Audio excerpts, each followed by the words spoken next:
কাৰাগাৰৰ পৰা পলায়ন কৰা কয়দীক পুনৰ 2 বছৰকৈ অতিৰিক্ত কাৰাবাস 2024 চনৰ অক্টোবৰ মাহত মৰিগাঁও জিলা কাৰাগাৰৰ পৰা পলায়ন কৰিছিল 5জনকৈ কয়দীয়ে তাৰে শৰীফুদ্দিন আৰু জিয়াৰুলক নাগালেণ্ড আৰু অন্ধ্ৰপ্ৰদেশৰ পৰা গ্ৰেপ্তাৰ কৰে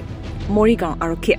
উক্ত পলায়ন গোচৰত 20 বছৰৰ সশ্ৰম কাৰাদণ্ড বিহাৰ সময়তে পুনৰ পলায়ন কৰিছিল কয়দী দুটাই এইবাৰো দুয়োটা কয়দীকে আৰক্ষীয়ে বহি ৰাজ্যৰ পৰা কৰায়ত্ব কৰি জেলত নিক্ষেপ কৰিছে মৰিগাঁও আদালতে দুয়োটা কয়দীক পুনৰ 2 বছৰ অতিৰিক্ত কাৰাবাসেৰে দণ্ডিত কৰে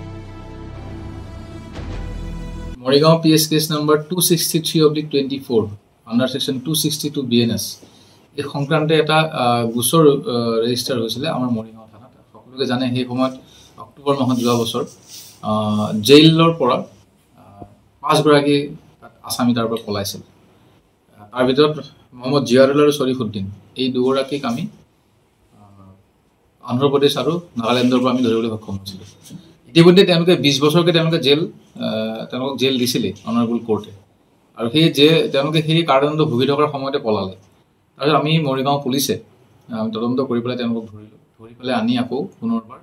আমি এৰেষ্ট কৰি পেলাই তদন্ত প্ৰক্ৰিয়া সমাপ্ত কৰি আমি আমাৰ চাৰ্জশ্বিট দাখিল কৰিলোঁ আৰু আজি মহামান্য কোৰ্টে তেওঁলোকক পুনৰবাৰ দোষী সাব্যস্ত কৰি পেলাই 2 বছৰকৈ আৰু কাৰাদণ্ড বিহিছে ইতিমধ্যে তেওঁলোকে 20 বছৰকৈ তেওঁলোকে কাৰাদণ্ড পাইছে আৰু বৰ্তমান তেওঁলোক ডিব্ৰুগড় আৰু গোলাঘাট এই জেলত তেওঁলোক এতিয়া আছে আৰু এই ইয়াৰ ভিতৰত জিয়াৰুল যিগৰাকী আছিলে জিয়াৰুলৰ এগেইনষ্টত আকৌ এটা কেছ ৰেজিষ্টাৰ হৈছিলে জানে চাগে ৰিচেণ্টলি তেওঁলোকে আকৌ জেলৰ পৰা পলাইছিল আৰু সেই জিয়াৰুলৰ এগেইনষ্টত ইতিমধ্যে মই তদন্ত শেষ কৰিছোঁ আৰু চাৰ্জশ্বিট আমাৰ দাখিল কৰা হ'ব আৰু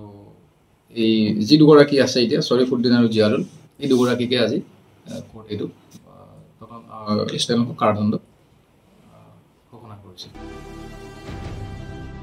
মৰিগাঁৱৰ পৰা ইছমাইল হুছেইনৰ ৰিপৰ্ট ডি নিউজ আৰু ডি নৰ্থ ইষ্ট